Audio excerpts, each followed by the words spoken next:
Giovedì 4 settembre, Santa Rosalia Vergine. È il 247° giorno dall'inizio dell'anno, ne mancano 118 al termine. Il sole sorge alle 6:36 e tramonta alle 19:43. La luna si leva alle 18:26 e tramonta alle 2:03.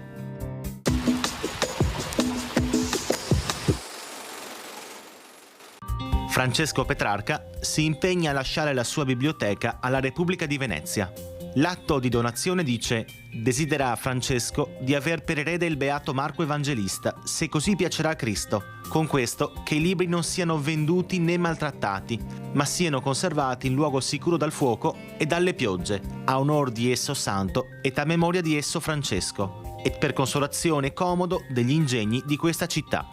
Alla morte del poeta, il governo veneto non si curò di far valere la donazione e i preziosi libri andarono purtroppo in parte dispersi. Quelli rimasti furono in seguito posti nella Biblioteca Marciana, ma con le ruberie napoleoniche furono portati a Parigi al Louvre.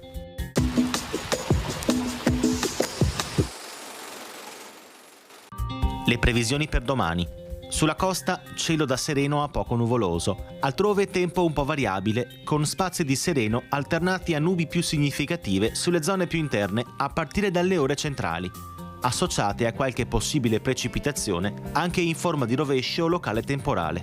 Per le temperature minime, attese contenute variazioni di carattere locale con prevalenza di diminuzioni in quota e aumenti in pianura. Temperature massime senza notevoli variazioni sulle zone pianeggianti, in contenuta diminuzione su quelle montane.